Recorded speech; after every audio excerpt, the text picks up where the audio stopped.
The Zephyrian Council believed themselves to be the most advanced civilization in the known galaxy. Their crystal towers stretched into the clouds of their homeworld, powered by technology that could bend space itself. For 3,000 years, they had watched younger species struggle with basic concepts like faster-than-light travel while the Zephyrians had mastered interdimensional manipulation. When the humans first appeared on their long-range sensors, the Council dismissed them as another primitive species barely capable of crude rocket propulsion. The human ships looked like metal boxes held together with what appeared to be desperation and stubbornness. Their technology seemed centuries behind even the most basic Zephyrian civilian craft. Council leader Vextar examined the human vessels through the quantum viewing array, his crystalline features reflecting the blue glow of the displays. The humans had somehow managed to reach their outer system, but their ships moved with the graceless efficiency of construction equipment rather than the elegant flow of proper starcraft. Another species seeking to join the Galactic Trade Network, announced Subleader Kithara, her voice carrying the musical tones that marked her as nobility among their kind. Shall we begin the standard containment protocols? Vextar nodded slowly. The protocols were ancient, refined over millennia of contact with developing civilizations. The Zephyrians had learned long ago that younger species needed careful guidance and firm boundaries to prevent them from disrupting the delicate balance of galactic civilization. The first step was always the same: establish clear limits on how far the newcomers could expand, what technologies they could access, and which trade routes they would be permitted to use. It was for everyone's good, really.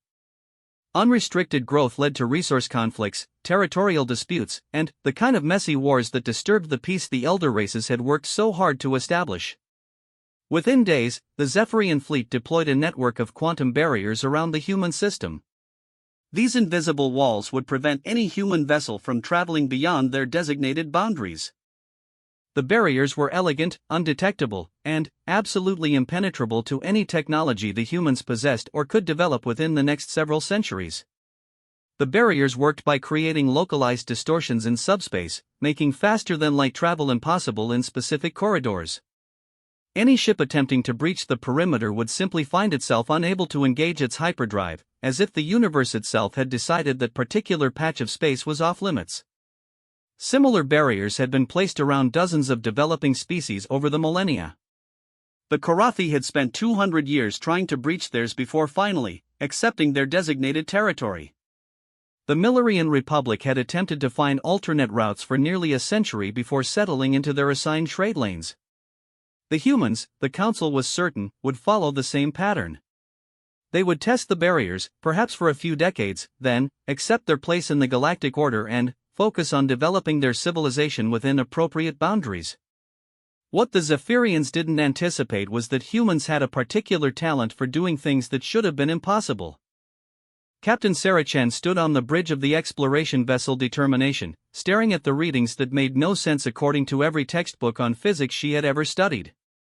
Her ship had been attempting to reach the Proxima Centauri system when every single navigation computer had suddenly reported the same impossible message: route unavailable, subspace interference detected.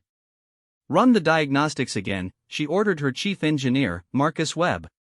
There's got to be something wrong with our instruments. Webb shook his head, his graying beard moving as he spoke. I've run them 6 times, Captain. Everything's working perfectly.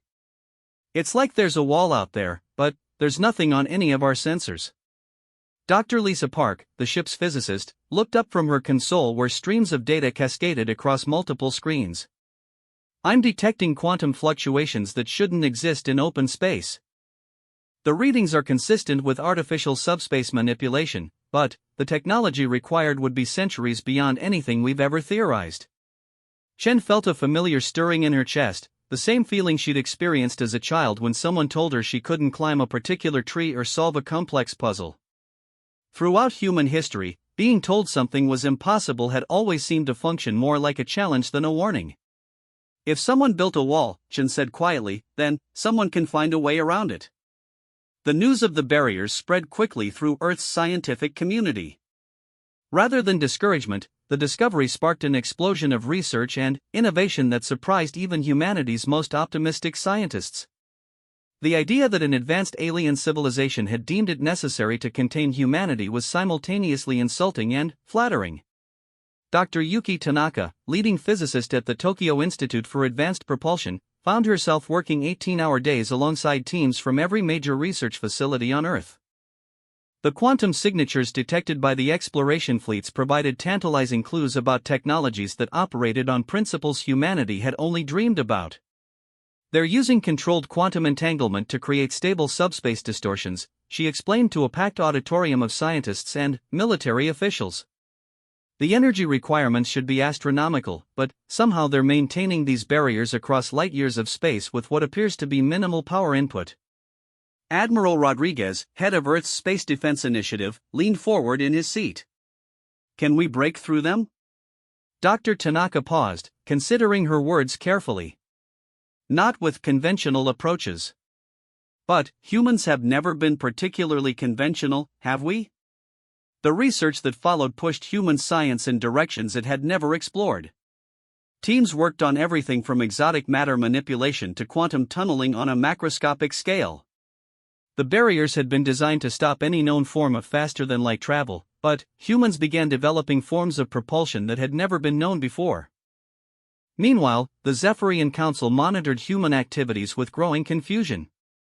Most species responded to containment barriers by either accepting their limitations or making futile attempts to overpower them with brute force. The humans were doing something entirely different. They're not trying to break the barriers, reported scanner technician Kelnos, his voice carrying notes of bewilderment. They're studying them. And somehow using what they learned to develop completely new technologies. Vextar felt the first stirring of unease he had experienced in centuries. Explain. Their energy readings are becoming increasingly exotic. They've developed at least 3 new forms of propulsion in the past year, none of which follow conventional principles. And their research rate is accelerating. The Council had contained hundreds of species over the millennia. They had protocols for every conceivable response except the one humans were actually demonstrating, using the barriers themselves as a learning tool to develop technologies that had never existed before. As the months passed, human ships began appearing closer and closer to the barrier perimeters, each new vessel incorporating design elements that the Zephyrian sensors couldn't fully analyze. The humans weren't trying to smash through the walls that had been built around them. Instead, they were learning to jump. The breakthrough came from an unexpected source, a graduate student named David Kim who had been studying the quantum signatures of the barriers for his dissertation. While his professors focused on the sophisticated technology creating the walls, David became fascinated by something much simpler, the spaces between them. Every barrier has gaps, he explained to Dr. Tanaka during what was supposed to be a routine progress meeting. Not physical gaps, but quantum gaps. Moments when the field strength fluctuates by fractions of a percent. The pattern repeats every 17 hours, 23 minutes, and 14 seconds. Dr. Tanaka frowned at the data streaming across David's tablet. Those fluctuations are so small they're barely detectable. Even if we could exploit them, the window would last maybe nanoseconds. David grinned with the confidence of someone too young to know when something was impossible. Nanoseconds are plenty of time if you're moving through folded space. The concept David proposed was elegant in its simplicity and terrifying in its complexity. Instead of trying to break through the barriers or go around them, human ships would slip through the quantum gaps by existing in multiple dimensional states simultaneously. For a few nanoseconds, a ship would be spread across several parallel versions of reality, allowing it to pass through spaces that were blocked in normal spacetime. The engineering challenges were staggering. The process required precise timing down to the quantum level, exotic matter that barely existed in nature, and navigation computers capable of calculating trajectories across multiple dimensions. Any mistake would scatter a ship's atoms across several universes. Captain Chen volunteered to pilot the first test flight before the engineers had even finished building the prototype drive. The quantum slip drive, as they called it, looked nothing like conventional human technology. Crystalline matrices channeled exotic particles through conduits that seemed to bend light around themselves. "Are you certain about this, Captain?" asked Marcus Webb as he performed the final systems check. We're essentially asking you to exist and not exist at the same time. Chen strapped herself into the pilot's seat of the modified exploration craft.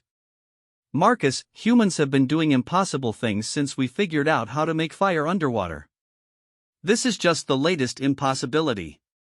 The test took place in the outer system, far from any barriers but using the same quantum principles. As Chen activated the drive, her ship seemed to flicker out of existence for exactly 2.3 seconds before reappearing 17,000 kilometers away. The journey should have taken 3 hours using conventional propulsion. More importantly, the ship had crossed a region of space where the research team had erected a small-scale version of the alien barriers. The test wall remained completely intact, but Chen's ship had passed through it as if it hadn't existed. Quantum slip successful, Chen reported, her voice carrying across the comm channels to research stations throughout the solar system.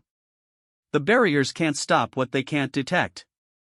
Within months, human shipyards were retrofitting vessels with quantum slip drives. The technology was dangerous, difficult, and required split-second timing, but it worked. More importantly, it worked in ways that the barrier technology simply hadn't been designed to prevent. The Zephyrian Council received their first reports of human barrier breaches with the kind of shock usually reserved for natural disasters. Subleader Kythera stood before the assembled council, her crystalline features dim with confusion as she delivered news that shouldn't have been possible. 17 human vessels have been detected beyond the containment perimeter, she announced to the gathered leaders. The barriers remain intact and fully functional. No damage has been detected to any containment equipment. Council leader Vexstar felt ancient circuits in his crystalline brain struggling to process information that violated fundamental assumptions about how the universe worked. How did they breach the barriers without damaging them? We don't know, Kythera admitted. Our sensors recorded the human ships entering forbidden space, but there's no record of them passing through the barrier grid. According to our instruments, they simply appeared on the other side. Vexstar accessed the Galactic archives, searching through 3 millennia of containment records. No species had ever breached a Zephyrian barrier without either destroying it through overwhelming force or finding a physical gap in the grid. The technology simply didn't allow for other possibilities.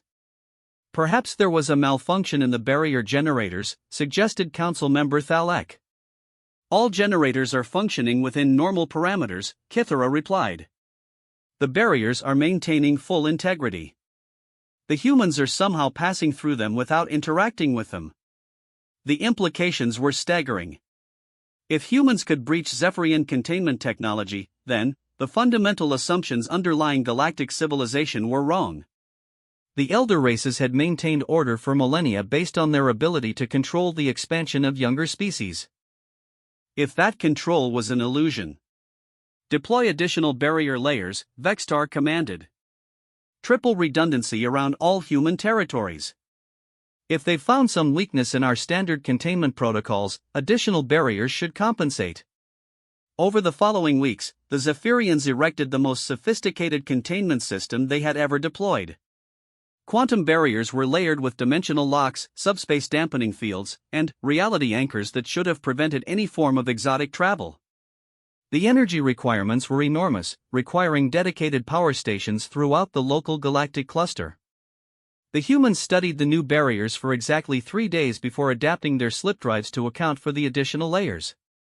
Captain Chen led the first multi-phase quantum slip, existing simultaneously across 5 different dimensional states to pass through barriers that occupied multiple levels of reality. Barrier breach confirmed, she reported, her voice carrying a note of satisfaction that transcended species barriers. All containment layers successfully bypassed. Dr.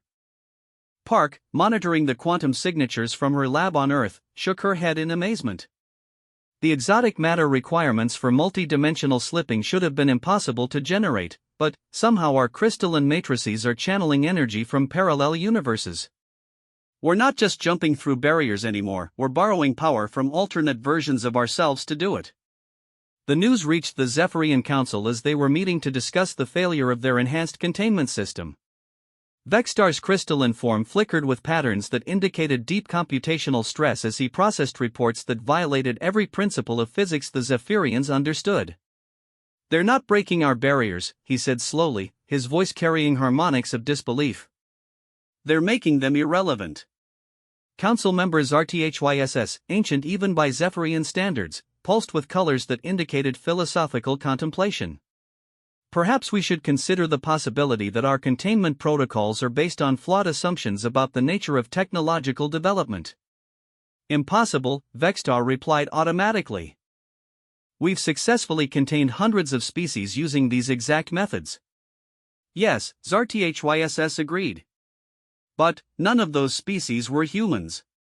The realization that was beginning to dawn on the Zephyrian Council would soon reshape their understanding of galactic civilization. For 3,000 years, they had assumed that sufficiently advanced barriers could contain any developing species. They had built walls that worked against every known form of technology and every conceivable method of faster-than-light travel. What they hadn't anticipated was a species that would respond to impossible barriers by inventing forms of travel that had never been possible before. Humans weren't just finding ways around the walls, they were teaching the universe new ways to move through space. The human expansion that followed was unlike anything the galaxy had ever witnessed. Rather than the slow, methodical colonization pattern that characterized most species, humans spread through space in seemingly random bursts that defied all conventional strategic analysis. Captain Shan, now commanding the exploration fleet, led missions that appeared to follow no logical progression. Human colonies appeared in systems that required passing through multiple barrier networks, while other, more accessible regions remained unexplored.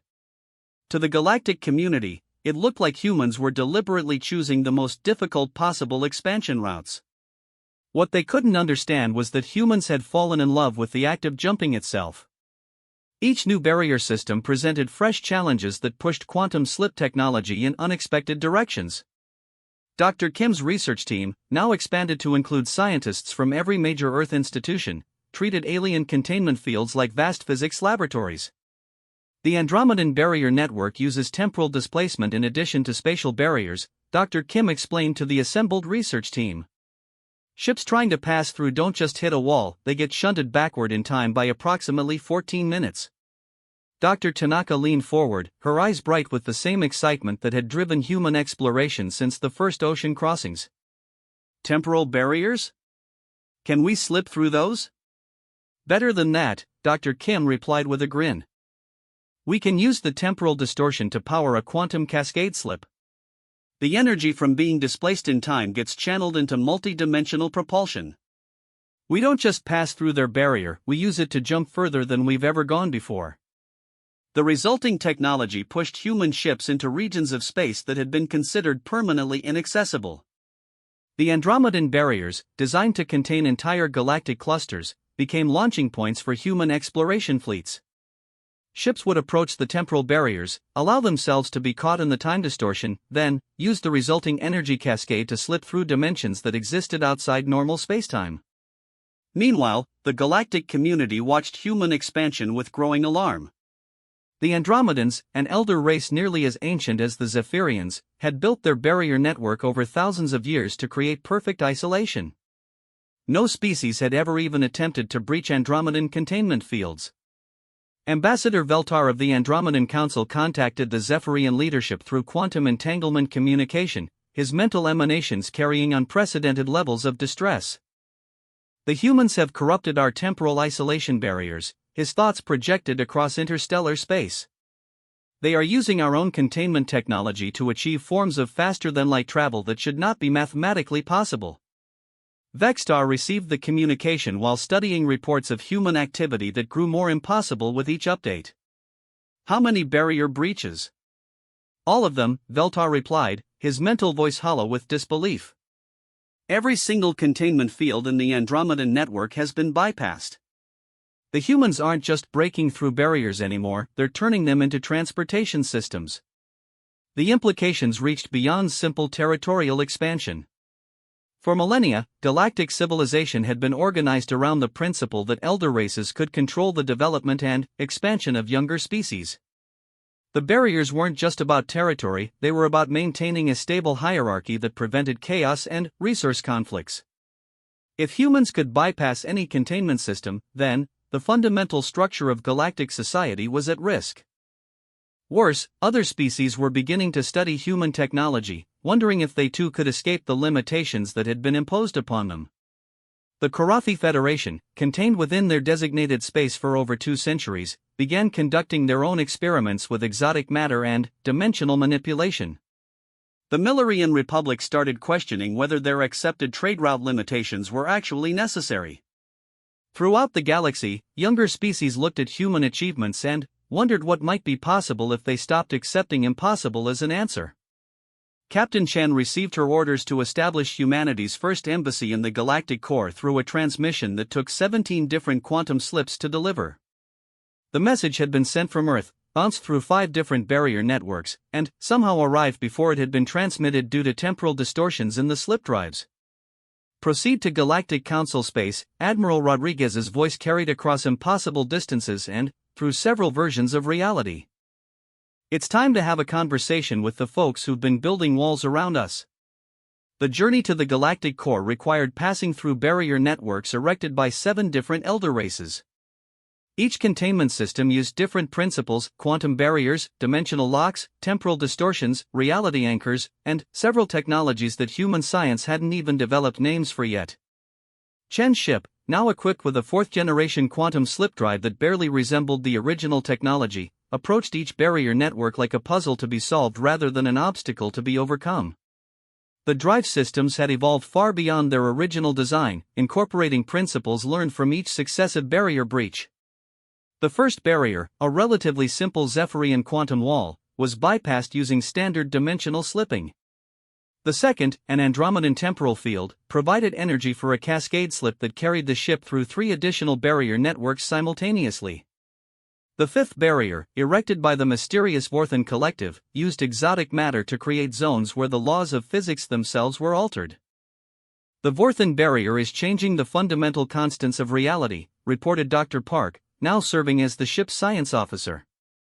Inside their containment field, the speed of light is different, atomic forces work backwards, and mathematics follows completely alien principles.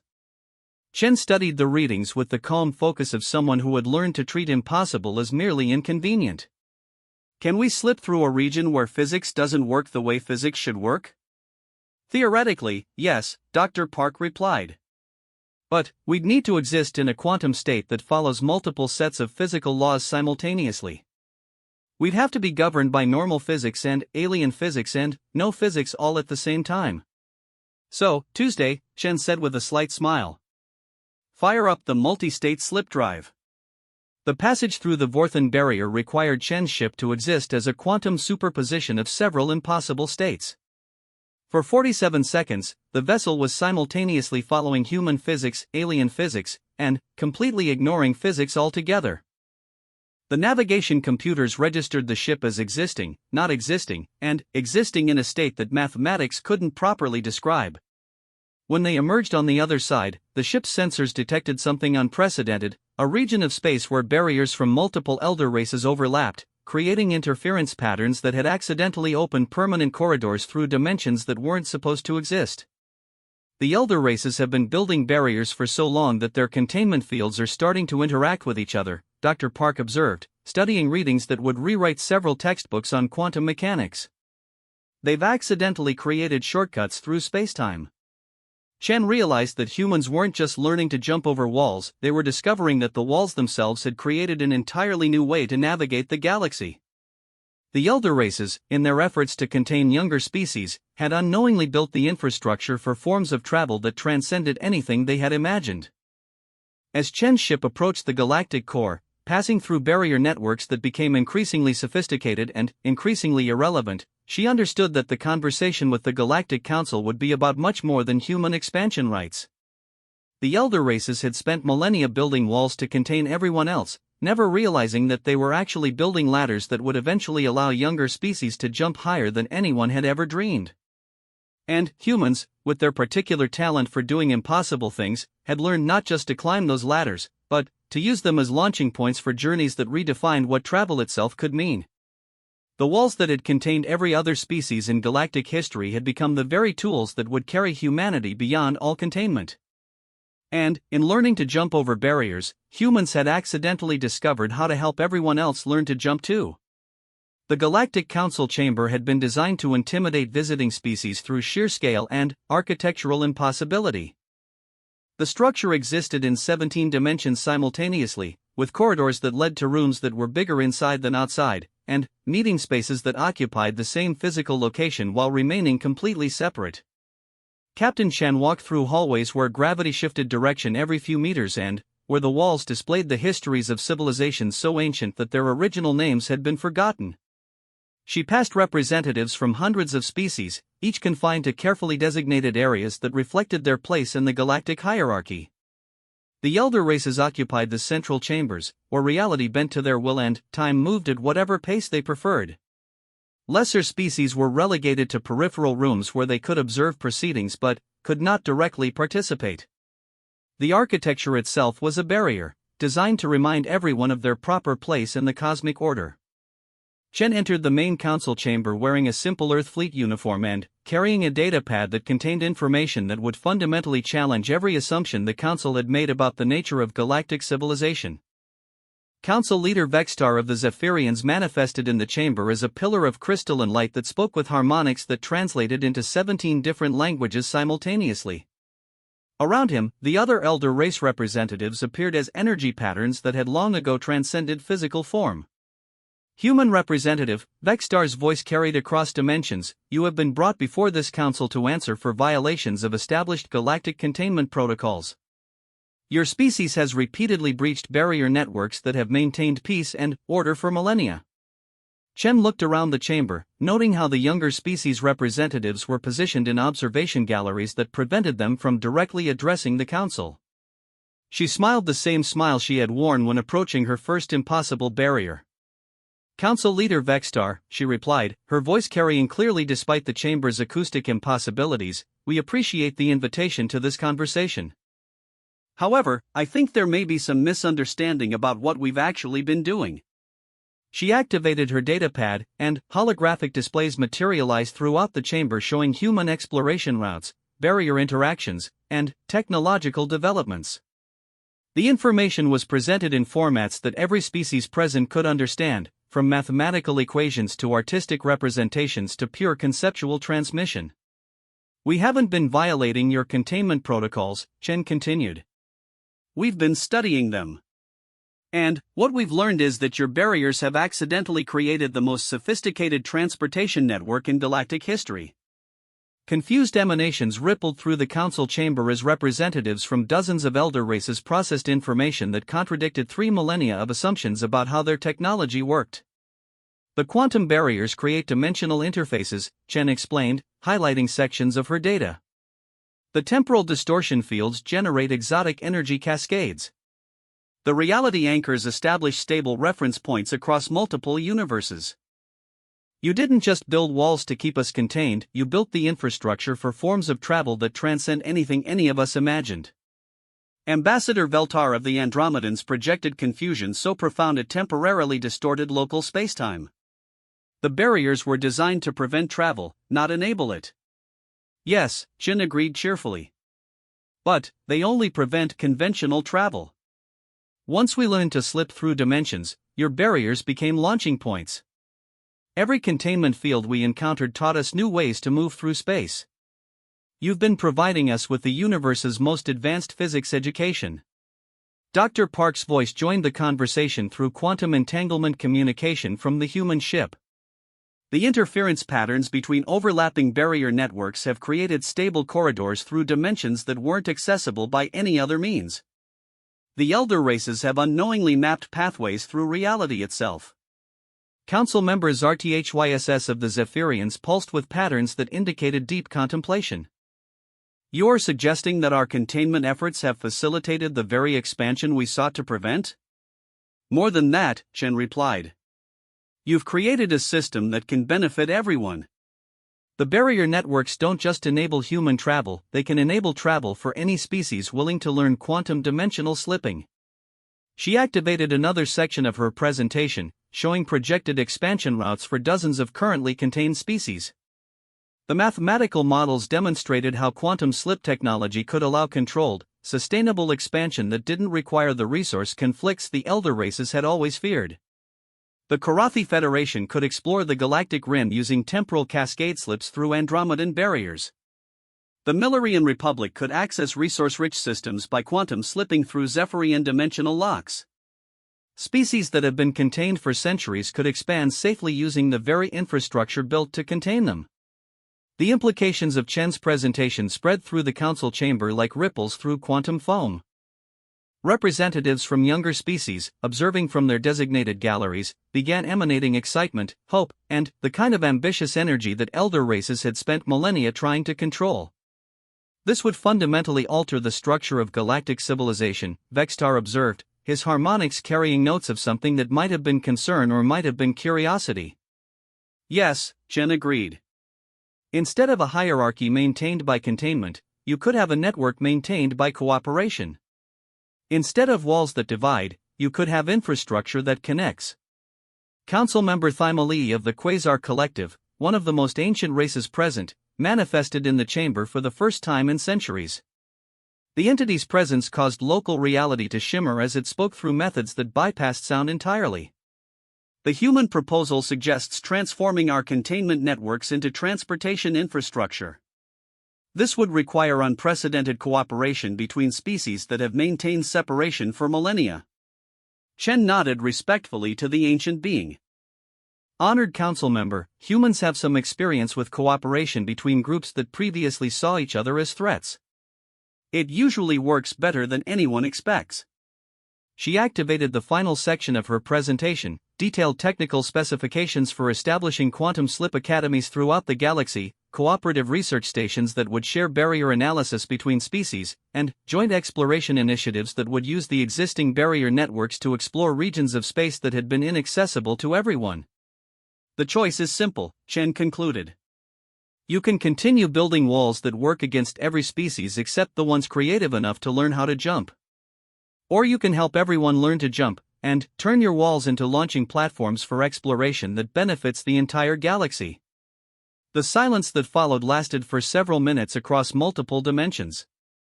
Elder race representatives communicated through methods that transcended normal space and time, processing the implications of a proposal that would reshape galactic civilization. Finally, Vextar spoke, his harmonics carrying new frequencies that indicated a fundamental shift in perspective. The human proposal has merit.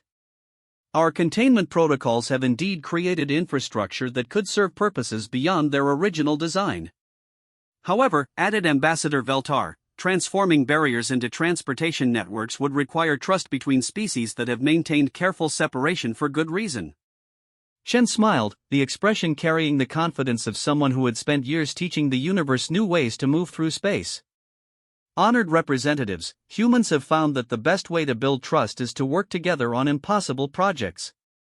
And teaching an entire galaxy how to jump through dimensions sounds like exactly the kind of impossible project that brings everyone together. The debate that followed would last for weeks and require input from civilizations throughout the galaxy. But the fundamental question had been established: would the elder races continue building walls that only worked against species unimaginative enough to accept limitation, or would they help create a galaxy where everyone could learn to jump? As Chen left the council chamber, she received a transmission from Earth containing news that made her smile even wider.